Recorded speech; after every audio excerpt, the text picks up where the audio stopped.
이 밤에 함께 예배하는 모든 분들 가운데 이 말씀에 축복이 함께 하시기를 주님의 이름으로 축원합니다. 오늘 사사기 마지막 강해를 좀 하겠습니다. 21장 이압주에 이어서 우리가 계속해서 나누려고 하는 것은 지금 이스라엘 11지파가 합심해서 베냐민 지파를 크게 징계를 했습니다. 그래서 오늘 본문에 보면 회중의 장로들이 말하는 것처럼 베냐민 지파의 여인이 다 멸절돼 버린 상황이 되었습니다. 이제 베냐민 지파는 시간이 가면 이제 없어져 버릴, 사라져 버릴 지파가 되는 운명을 그들이 갖게 된 것입니다. 그때에 이 11지파가 이 베냐민 지파를 존속하게 하기 위해서 바로 그들에게 아내들을 마련해 줘야 되겠다, 이 생각을 그들이 하게 되어집니다. 그때 그들은 어떤 방법을 쓰냐면 바로 미스바 총회에 안 온 야베스의 기르앗이라는 바로 동네로 쳐들어가게 됩니다. 그리고 그곳에 있는 남자와 유부녀는 다 죽여버립니다. 그리고 처녀 400명만 살려놓습니다. 그리고 그 400명을 바로 베냐민 지파 사람에게 주는 것이죠. 그렇게 해서 베냐민 지파가 멸절하지 않도록 하는 것이죠. 오늘 본문에는 그 400명을 줄 때에 어떤 방식으로 줬냐, 그 이야기가 지금 이 본문에서 기록이 되어져 있습니다. 어찌했든지 이 11지파 사람들이 베냐민 지파가 멸절하지 않도록 하기 위해서 사용했던 방법은 바로 또 다른 사람을 죽이는 것이었습니다. 그래서 베냐민 지파에게 바로 처녀 400명을 바로 주는 방식을 바로 선택했다고 하는 것입니다. 여러분, 이것이 정의겠습니까? 그렇지 않지요. 이건 정의일 수가 없지요. 어떻게 사람을 죽여서 자기들이 생각한 옳은 행동을 정당화시킬 수가 있겠습니까? 우리는 이렇게 살아가는 사람들, 왜 이들이 이렇게밖에 못하는가? 옳은 것을 생각했어요. 베냐민 지파 이러다가 망하겠어, 그러니 베냐민 지파 살려야 되겠어, 이렇게 그들이 생각을 했는데 그 옳은 것을 바로 실행해야 하는 방법은 뭐였냐면 악한 방법이었다는 것이죠. 하나님이 금하는 살인을 하는 방법이었다고 하는 것입니다. 또 탈취하는 방법, 도둑질하는 방법이었다고 하는 것입니다. 이들이 이렇게밖에 살 수 없었던 이유를 25절이 이야기를 하는 것이죠. 그때에 이스라엘에 왕이 없으므로 사람이 각기 자기 소견에 옳은 대로 행하였더라라고 말하고 있는 것입니다. 하나님이 왕으로 그들의 심령에 없으니 그들이 옳은 생각을 했지만 그것을 실천하는 방식은 악한 방식밖에 할 수 없었다, 이렇게 바로 말하고 있는 것입니다. 창세기 3장에 보면 선악을 아는 자가 되기 위해서 그들은 하나님을 떠납니다. 선악을 구별할 줄 아는 자, 이게 선이고 이게 악이고 이걸 구별할 줄 아는 자가 되기 위해서 하나님을 그들이 떠납니다. 이제 아담과 하와는 하나님 없이 선과 악을 구별하는 자가 된 것입니다. 여러분, 선과 악을 구별한다는 것은 굉장한 분별력 아닙니까? 우리에게 삶을 살아갈 때 꼭 필요한 여러분 능력 아니겠습니까? 어린아이가 어떤 아이가 어린아이입니까? 여러분, 뜨거운 것 차가운 걸 구별 못하지요. 더러운 것과 깨끗한 걸 구별 못하지요. 먹을 것과 여러분 똥을 구별 못하는 것이죠. 이게 어린아이 아닙니까? 그런데 아담과 하와는 선악을 구별할 수 있었어요. 그런데 문제가 뭡니까? 선악을 구별할 줄 알지만 내가 구별한 그 선을 온전하게 행하여 살아갈 능력이 없는 겁니다. 그러니까 어떻게 되는 겁니까? 자기가 알고 있는 그 선의 기준을 가지고 상대방을 정죄하는 일에 씁니다. 상대방에게 책임 전가하는 일에 씁니다. 상대방을 공격하는 일에 쓰는 바로 사람이 되는 것이죠. 여러분, 하나님 없는 인생은요, 언제나 그런다는 것입니다. 여러분과 제가 그 하나님의 말씀을 우리가 주일날 듣고 좋다, 내가 저대로 살아야지 그럽니다. 그런데 실상 우리가 월요일부터 토요일까지 일상을 살아가다 보면 우리가 들었던 은혜의 말씀을 삶 속에서 실천하지를 못하는 것이죠. 그 이유가 뭡니까? 그 이유는 뭐냐면 하나님과 동행하는 삶을 안 살아서 그러는 겁니다. 하나님의 말씀을 내가 지킬 수 있냐? 없지요. 하나님이 우리와 함께 할 때만 하나님의 말씀을 우리가 지킬 수 있는 것입니다. 그러므로 사랑하는 성도 여러분, 사사기에 나와 있는 지금 이스라엘 사람들의 형편이 하나님을 떠나버림으로 그들이 비록 선한 생각을 했지만 악한 방식을 취할 수밖에 없는 자가 돼버렸다고 하는 것입니다. 여러분, 그 마음하고 행동하고 우리는 다르잖아요. 마음하고 말하고 다르잖아요. 우리는 아내와 남편이 서로 대화할 때 마음은 안 그러잖아요. 근데 말은 그냥 막 말하잖아요. 그래서 서로 상처 주잖아요. 그래서 후회 막심 아닙니까? 왜 그럽니까? 여러분, 대화 가운데 누가 없는 거예요? 하나님이 없는 거예요. 둘만 있는 거예요. 그러니까 죄인 둘이 그냥 이야기를 하는 거예요. 그러니 거기가 전쟁터가 되는 것이죠. 상처를 주는 바로 장소가 될 수밖에 없는 것이죠. 그래서 우리는 성경이 우리에게 말하잖아요. 말을 할 때도 항상 어떻게 해야 돼요? 예수로 말을 해야 돼요. 예. 그러니까 하나님을 의지해서 성령을 쫓아 우리가 항상 말하는 은혜를 우리가 누리고 살아가는 것이 바로 중요하다고 하는 것입니다. 사사기의 사람들이 이렇게밖에 살 수 없었던 이유가 바로 그들에게 왕이 없었어요. 하나님이 왕이 아닌 삶을 바로 살아가고 있었다고 하는 것이죠. 그런데 참 놀라운 것은 하나님은 이런 인간의 악함조차 사용하셔서 베냐민 지파를 바로 해도 회복하시는 일에 사용하신다는 것이에요. 여러분, 인간이 악하잖아요. 그렇게 사람을 죽여가지고 자기의 옳음을 증명했어요. 자기의 선한 생각을 실천에 옮겼다고요? 그러면 여러분, 하나님이 어떻게 해야 됩니까? 하나님께서 그냥 다 심판해 버려야 되잖아요. 근데 하나님이요, 어떻게 하십니까? 11지파의 그 악함을 우리 하나님께서 사용하셔서 바로 베냐민 지파를 바로 살리시고 있는 것을 우리가 보게 됩니다.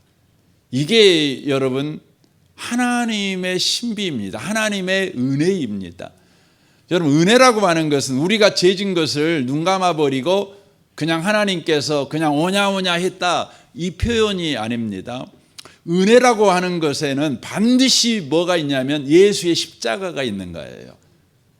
여러분, 예수의 십자가가 없는 하나님의 은혜는 그것은요, 도덕 폐기론자들이에요. 그것은 율법을 폐하려고 하는 자들의 바로 말이지요. 여러분, 하나님은 우리에게 은혜를 베풀어요. 그러니까 베냐민 지파를 살릴 때 하나님께서 그 11지파의 악함을 우리 하나님께서 그냥 사용하셔서 베냐민 지파를 살리시는 거죠. 우리는 이걸 볼 때 하나님께서 악한 것에 동조했냐, 이렇게 우리가 오해할 수도 있죠. 하지만 그렇지 않습니다. 왜냐하면 거기에는요, 예수가 있어요. 십자가에 매어 달신 예수가 있는 거죠. 그러니까 십자가에 매어 달신 예수라는 것은 11지파의 죄를 바로 예수께 우리 하나님께서 책임을 물어 저주를 예수께 쏟아버리고, 하나님은 바로 베냐민 지파에게 은혜를 베풀고 있는 거죠. 이게 참 놀라운 것입니다. 그래서 로마서 5장 20절은 우리에게 이렇게 말하는 거죠. 죄가 더한 곳에 은혜가 더욱 넘쳤나니 이는 죄가 사망 안에서 왕 노릇한 것 같이 은혜도 또한 의로 말미암아 왕 노릇하여 우리 주 예수 그리스도로 말미암아 영생에 이르게 하려 함이라 라고 말합니다. 죄가 있는 곳에는 반드시 무슨 일이 있냐면 사망이 왕 노릇하는 일이 있죠. 이게 정상이죠. 사망이 왕 노릇해야죠. 이것이 정이지요. 이게 공의입니다. 죄가 있는 곳에 사망이 왕 노릇해야 돼요. 그런데 성경은 우리를 깜짝 놀라는 말을 하셔요. 죄가 더한 곳에 은혜가 넘쳤다 이렇게 표현을 해요.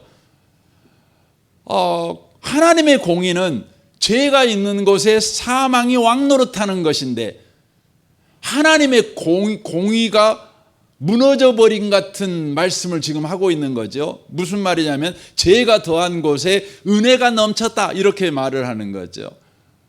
공의가 무너져 버린 것 같아요. 죄를 하나님이 눈 감아줘 버린 것 같고 하나님께서 그냥 죄의 동조자가 된 것 같은 바로 느낌이 들어요. 그런데요, 거기에 예수가 등장합니다. 예수가 등장합니다. 여기 보십시오.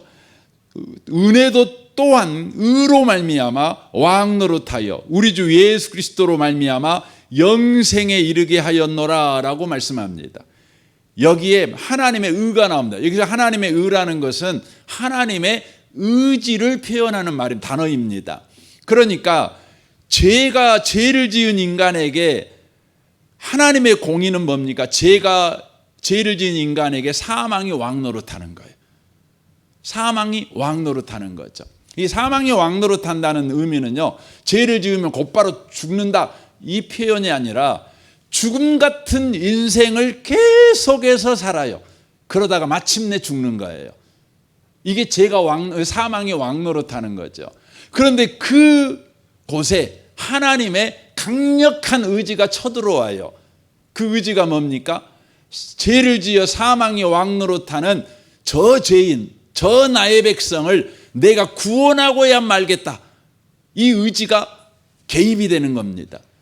그 하나님의 의지가 무엇을 만들어냈냐면 바로 예수를, 바로 우리의 죄를 바로 짊어지게 만든 거예요. 예수께 사망이 왕 노릇하는 사망의 저주, 율법의 저주가 쏟아지게 만들어 버리셨다는 거죠. 이게 뭐냐면 하나님의 의예요. 하나님의 의지라고 하는 것입니다. 그러니까 지금 우리 사사기에는 그런 장면이 안 나오잖아요. 그래서 구약의 성경을 읽어보면 하나님의 은혜를 그냥 막 베풀어요. 그냥 죄도 그냥 눈 감아 버린 것 같고, 죄도 그냥 괜찮아, 그냥 그 정도는 괜찮아. 내 자식인데 그냥 내 자식이 잘못했다고 내가 벌 내리겠어? 내가 그냥 복 줘야지? 막 이렇게 그냥 우리 육신의 부모님들은 그러잖아요. 육신의 부모님들은 공의가 없잖아요. 공의가 없고 그냥 무조건 자식을 그냥 보듬게 않는 거잖아요. 그러니까 경찰서에 가가지고 그냥 잘못한 자식이 있음에도 불구하고 자식 편을 들잖아요. 그 부모님들이 내 자식은 잘못 없어요. 내 자식을 꼬신 저놈들이 나쁜 놈이에요. 친구 잘못 만난 게 문제지 내 자식이 문제 아니에요. 이렇게 하잖아요. 그래서 사실 저나 여러분이나 육신의 부모님들은요, 사실 공의가 없어요. 공의가 없어요. 근데 하나님은 공의로우시잖아요. 그런데 여러분이 구약을 보면 하나님의 공의가 없게 보여요. 자기가 이스라엘 편 들은 것 보면. 근데 여러분 거기에 뭐가 숨어 있는 거죠? 예수 그리스도가 숨어 있는 거예요. 사랑하는 성도 여러분, 우리 하나님께서 베냐민 지파를 살리는 거예요. 11지파가 이렇게 악한 일을 저질렀는데 그것을 우리 주님이 사용하셨어요. 그래가지고 어떻게 해요? 바로 베냐민 지파를 살리시는 거죠. 여러분, 베냐민 지파 살리는 게 얼마나 중요해요. 베냐민 지파가 만약에 이때에 싹 도말돼 가지고 베냐민 지파가 이스라엘 역사 속에서 사라져 버렸다면 여러분 어떤 일이 벌어져요? 여러분 당장 여러분 사울 왕이 안 나와요. 사울 왕 베냐민 지파 사람이거든요.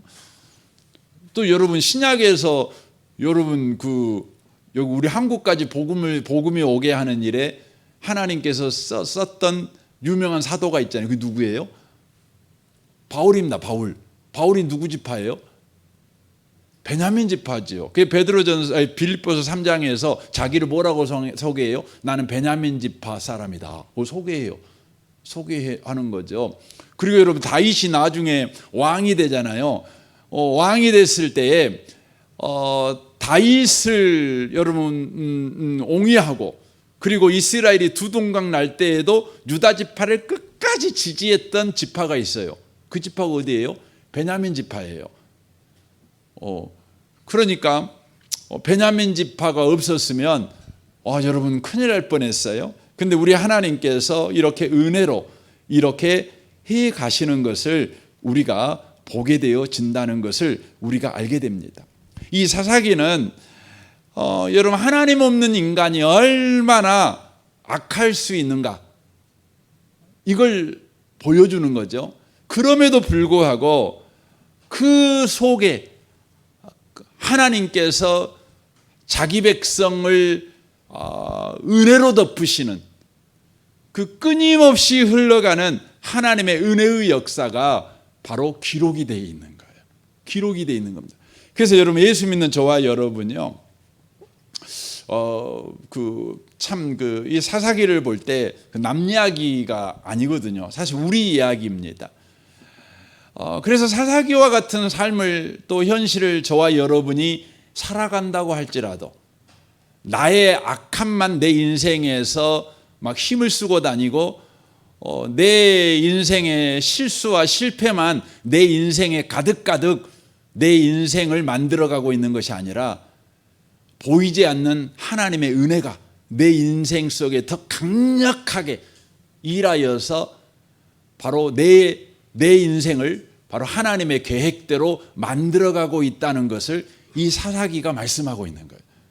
그러니까 이스라엘 역사를 보면 여러분 사사기를 딱 읽어보면 아이고 이스라엘이 끝났네. 이렇게 죄 지어가지고 한두 번이 아니잖아. 400년 동안 뭔 죄 짓는 걸 뭐 단합대회 하듯이 끊임없이 죄를 지어요. 그럼 이 정도 죄 지었으면 이스라엘은 사라져 버려야 돼. 망해버려야 돼. 여러분도 그러잖아요.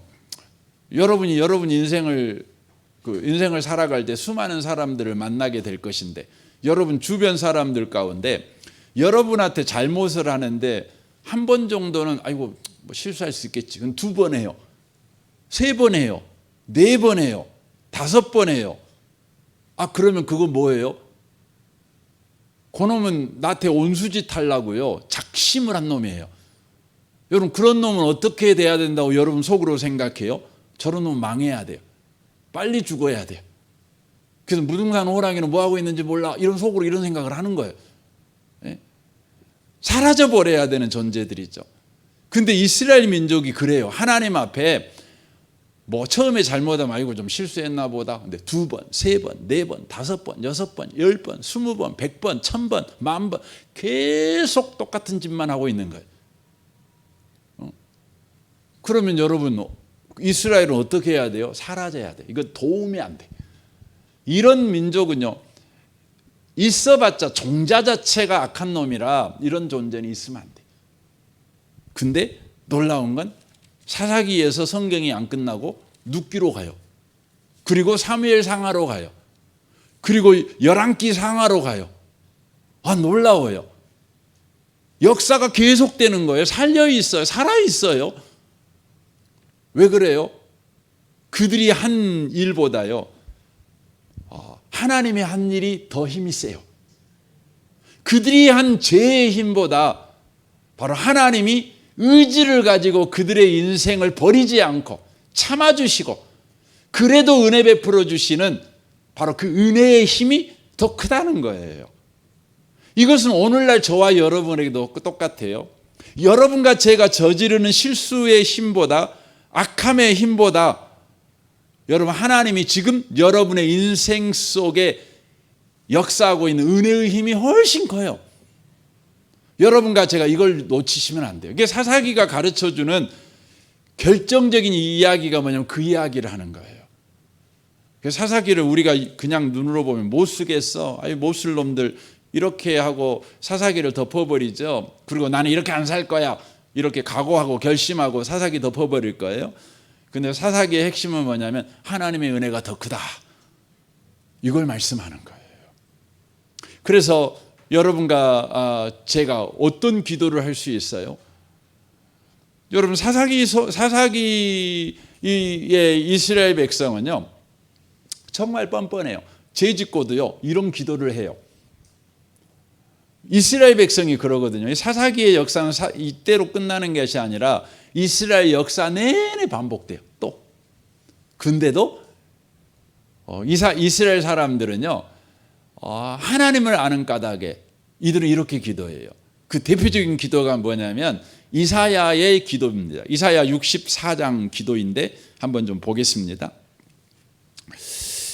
무릇 우리는 다 부정한 자 같아서 우리의 의는 다 더러운 옷 같으며 우리는 다 잎사귀 같이 시들므로 우리의 죄악이 바람같이 우리를 몰아가나이다.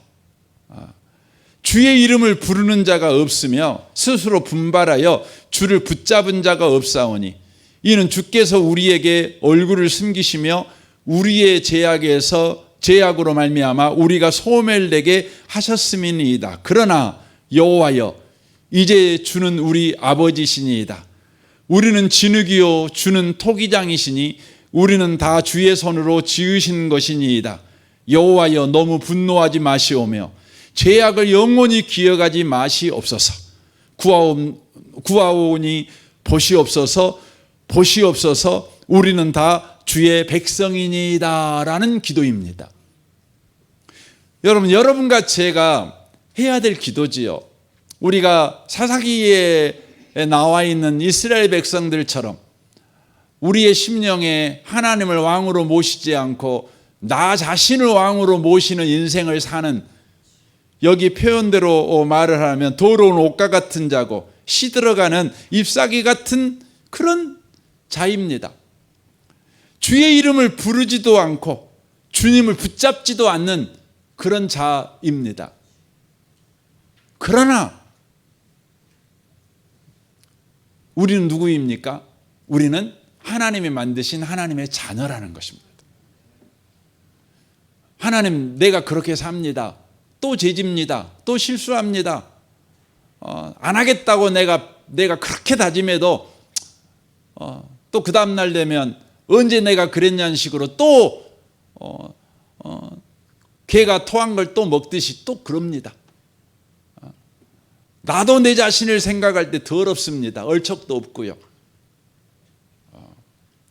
그래서 이런 나를 볼 때 하나님이 나를 버리실 거란 생각이 듭니다. 나에게 벌 내릴 거란 생각이 듭니다.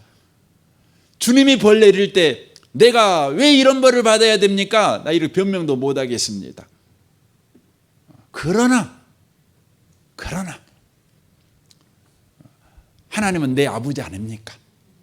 그러나 하나님은 나를 지으신 내 아버지 아닙니까? 그러나 나는 당신의 자녀 아닙니까? 그러니 진노 중에서도 나를 좀 봐주세요. 매를 때리시면서라도 나를 좀 봐주세요. 여러분, 그리스도인의 담대함은 어디에 있을까요? 그리스도인의 소망은 어디에 있을까요? 내 행동이에요? 내 행동이 바뀌어지는 거예요? 내가 어제 같지 않고 오늘 제대로 살아내는 거예요? 아니에요. 여전하게 주님은 나의 아버지시라는 것입니다. 여전하게 주님은 나에게 아버지로서 책임을 다하시는, 나는 그분의 자녀라는 것입니다. 여러분이 이 사실을 놓치지 않고 살아가시는 저와 여러분 되시기를 주님의 이름으로 축원합니다. 이 사사기에서 지금 왜 하나님은 우리 아버지로서 아버지 역할을 하시는가, 이 부분을 이 사사기가 이야기를 해요. 근데 이 사사기를 처음 딱 시작을 할 때에 사사기가 어디를 배경으로 해서 이 사사기 이야기가 시작되는가를 먼저 전제를 해요. 사사기의 구조가 그렇습니다. 오늘 사사기 마지막이니까 좀 사사기를 정리하는 측면에서 좀 말씀을 드리려고 해요. 그러니까 그 이스라엘 사람들이요, 그냥 자기가 사는 삶이 그냥 고장난 그 자크처럼, 뭐 일본 말로 오자크라 그러잖아요. 그냥 오자크처럼 그냥 인생을 사는 겁니다. 그냥 막 사는 겁니다. 근데 그들이 절대 떠나지 못하는 배경 이해에 있다는 거예요. 그러니까 그들이 아무리 약해도요, 여기는 못 벗어나요. 여기는 못 벗어나요. 그 못 벗어나는 것을 먼저 사사기가 먼저 말씀하시고 사사기의 시작을 엽니다. 그게 사사기 2장이거든요. 사사기 2장 1절을 좀 보겠습니다. 2장 1절을 보면 이렇게 말씀해요. 여호와의 사자가 길갈에서부터 복임으로 올라와 말하되 내가 너희를 애굽에서 올라오게 하여 내가 너희의 조상들에게 맹세한 땅으로 들어가게 하였으며 또 내가 이르기를 내가 너희와 함께한 언약을 영원히 어기지 아니하리니라고 말씀하십니다. 그리고 나서 사사기에 이제 사건이 벌어지는 거예요. 이제 여호수아가 죽어요. 그리고는 이제 자기 멋대로 왕이 없는 인생을 여기 쭉 살아가는 거죠. 근데 왕이 없는 인생을 살아갈 때에 하나님께서 먼저 그들이 왕이 없는 인생을 살아가지만 그들에게 하나님께서 은혜의 바운더리를 딱 정해놨어요. 거기는 못 벗어나. 니들이 아무리 약해도 나는 너희들을 여기에서 벗어나지 못하게 할 거야. 딱 하나님께서 바운더리를 딱 정해놨어요. 그게 뭐라고요? 여기 말씀에 돼 있잖아요. 끝에 보면 내가 너희와 함께 한 언약을 영원히 어기지 아니하리니라고 말씀하셔요. 그들에게 한 언약을 내가 영원히 어기지 않겠다. 언약을 내가 영원히 지키겠다. 니들이 어떤 행동을 해도, 니들이 어떤 악한 죄를 지어도 너희들에게 내가 한 언약을 내가 절대 내가 어기지 않겠다. 이게 뭐냐면 사사기의 배경이에요. 사사기의 아웃라인이에요. 이걸 우리는 이제 신학적으로 언약적 사랑이라고 합니다. 이 언약적 사랑을 히브리어로 보면 헤세드라고 그래요. 여러분 헤세드라는 단어를 들어보셨을 거예요. 이 헤세드라는 단어가 뭐냐면 언약적 사랑이에요. 그러니까 언약을 어기지 않고 그 언약대로 우리를 돌보시는 사랑, 우리를 대하시는 사랑, 그게 뭐냐면 헤세드, 언약적 바로 사랑이라고 하는 것입니다. 그래서 하나님께서 사사기에 보면 이스라엘 백성들이 그렇게 악한 짓을 해도 우리 하나님은요, 그들의 행동을 따라서 그들을 대하지 아니하고 그들에게 약속한 대로 그들에게 대해요. 그래서 어떻게 해요? 그래서 계속 구원자를 보내요. 그래서 또 사사를 보내고 또 사사를 보내고 또 사사를 보내고 그래요. 여러분 오늘 또 하나님은 여러분과 제가 행동한 대로 반응하시는 분이 아니라 우리에게 언약하신 대로 일하시는 하나님이라는 것을 저와 여러분이 기억하셔야 돼요. 기억하셔야 돼요. 그래서 여러분 원래 부부의 사랑은요 언약적 사랑입니다. 제가 이 부분을 자주 말씀드리지만 왜냐하면 에베소서 6장에 하나님하고 그러니까 그 예수님하고 우리하고 사랑이 무슨 사랑이냐? 그럼 신랑 된 교회하고 신부된 교회하고 신랑 되신 예수님하고는 어떤 사랑 관계냐? 이걸 가르쳐 줄 때 부부 관계로 가르쳐 준다. 이렇게 성경이 말씀하고 있기 때문에 그래서 부부 관계는요 어떻게 해야 되느냐?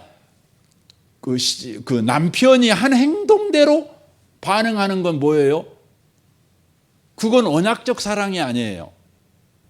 언약적 사랑은 뭐냐면 그 남편이 어떤 행동을 하든 간에 아내가 어떤 행동을 하든 간에 여러분이 결혼식 때 소약한 거 있잖아요. 그 소약대로 행동해야 돼요. 그게 뭐냐면 언약적 사랑인 거예요. 언약적 사랑인 거예요. 그러니까 여러분이 그 신랑한테 여러분 그 속상하잖아요. 속상한데 왜 그 당신은 왜 그렇게 행동해?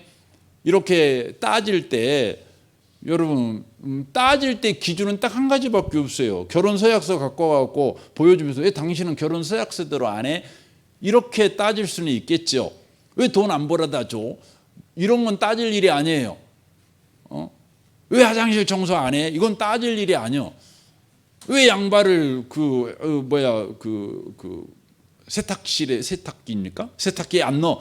그건 따질 일이 아니에요. 왜 당신은 집에하고 집안일 안 도와주고 TV만 보고 맨날 보고 있어? 이런 건 따질 것이 아니에요. 그 사람한테 가갖고 아니 여러분 영보하면 방에다 다 붙여놓으세요. 그냥 100장 복사해갖고 붙여놓던지. 그럼 남편도 분명히 그렇게 할 거예요. 그분은 200장 복사해갖고 또 붙여놓을 거예요 아마. 근데 어쨌든 간에 하나님은 우리를 대할 때 언약적 사랑을 한다는 거예요. 이게 사사기에서 지금 하나님께서 이스라엘이 이렇게 하지만 이스라엘이 망하지 않아. 왜냐하면 내가 이스라엘의 행동대로 처벌하지 아니하고 그들에게 한 약속대로 내가 그들을 지금 대하고 있기 때문에 그래라고 하는 것입니다. 그래서 사사기 10장 16절에 보면 이렇게 돼 있죠. 그들의 고통으로 말미암아 근심하시니라 이렇게 돼 있는 거예요. 이스라엘 백성이 고통하는 이유는 뭐냐면 그들이 죄를 지어가지고 죄의 결과로 고통받고 있는 거잖아요. 그러면 보통 죄의 결과로 고통받고 있으면 그냥 하나님께서 고소해야 되잖아요. 그런데 하나님께서 죄의 결과로 고통받고 있는 이스라엘 백성들을 보면서 주님이 근심하셔요.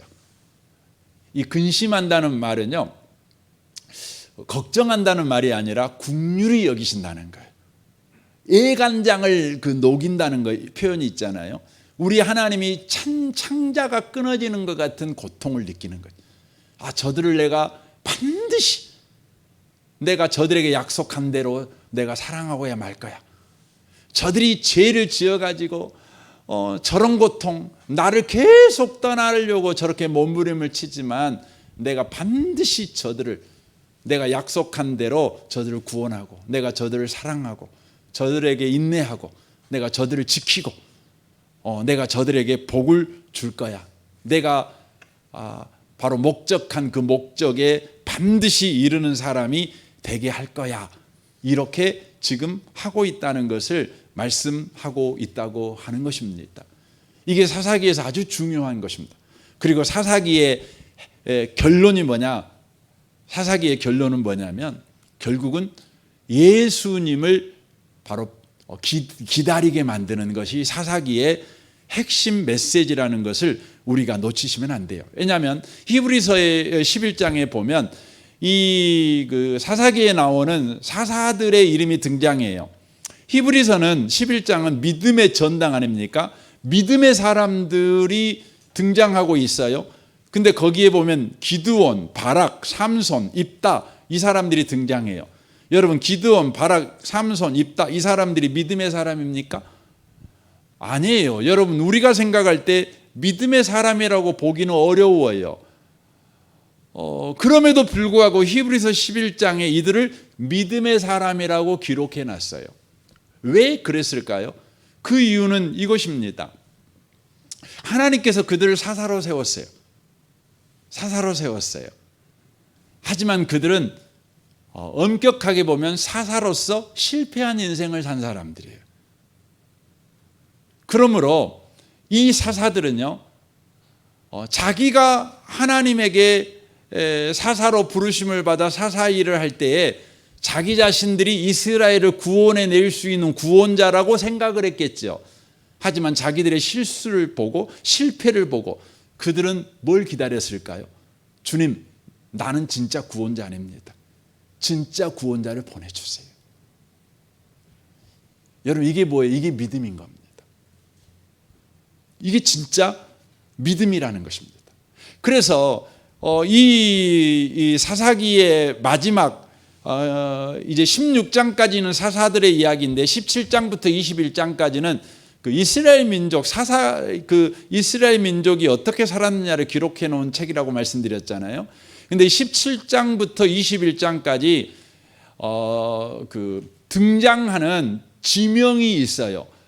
몇 번 등장하죠. 17장에도 등장하고 19장에도 등장하는데 그 지명이 등장하는데 그 지명이 뭐냐면 베들레헴이에요. 17장에 이 그 베들레헴이 어떻게 등장하냐면 미가라는 사람에게 제사장이 가지요. 근데 그 제사장이 어디 출신이냐면 베들레헴 출신이에요. 19장에도 보면 네인이 나와요. 근데 그 네인의 첩이 어디 사람이냐면 베들레헴 사람이에요. 그래서 네이 사람이 베들레헴까지 내려가지요. 베들레헴이 등장하고 있는 것을 보게 됩니다. 그래서 이 베들레헴은 사사기에서는 바로 혼란과 타락의 장소라는 것을 바로 보여주고 있는 것이에요. 보여주고 있는 것이죠. 그런데 놀라운 것은 바로 우리가 다음에 눕기잖아요. 눕기에 이제 등장, 눕기에 바로 어디가 등장하면 베들레헴이 등장합니다. 바로 엘리멜렉의 고향이 베들레헴이죠. 베들레헴. 그리고 이 베들레헴에서 어떤 일이 벌어져요? 눕기 마지막에 보면 누가 나오죠? 다윗이 나와요. 베들레헴에서 바로 다윗이 태어납니다. 그리고 이 베들레헴에서 다윗의 후손 되시는 예수 그리스도가 오시지요.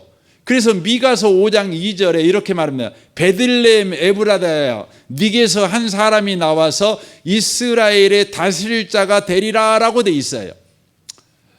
왜 사사기의 마지막에 베들레헴을 이렇게 등장시키는가?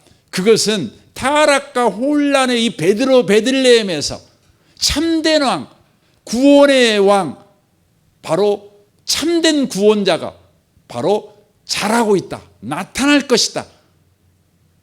이것을 바로 보여주는 거죠. 그러니까 베들레헴은 지금 이스라엘 전체, 이 사사시대의 이스라엘 전체를 예표하는 지명이에요. 거기에서 범죄가 일어나고 거기에서 혼란이 일어나고 거기에서 타락이 일어나는 곳이었어요. 그런데 그곳에서 우리 하나님께서 어떻게 해요? 참 구원자를 준비하고 있는 거예요. 준비하고 있는 것이죠. 어둠 속에 어둠 속에 숨어 계시는 주님의 구속의 역사가 바로 있다는 사실을 바로 보여주고 있다고 하는 것이죠. 바로 이것이 이 사사기에 깔려 있는 바로 복선이라는 것을 우리에게 보여주고 있는 것입니다. 이로 인하여서 이것을 우리에게 적용하면 그런 거죠. 우리의 현실이 지금 베들레헴처럼 17장에 나와 있는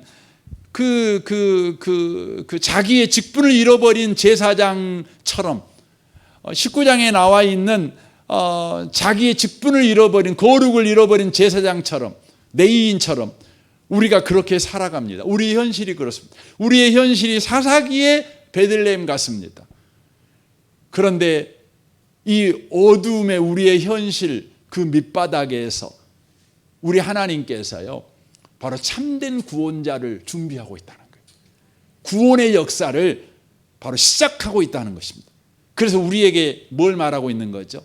주님이 일하시니, 주님이 일하고 계시니 네가 일한 것만 보지 말고, 네가 저지른 일만 보지 말고, 네가 저지른 그 이면에, 그 어두운 이면에 참된 구주를 준비하고 있으니 너 절망하지 말아라.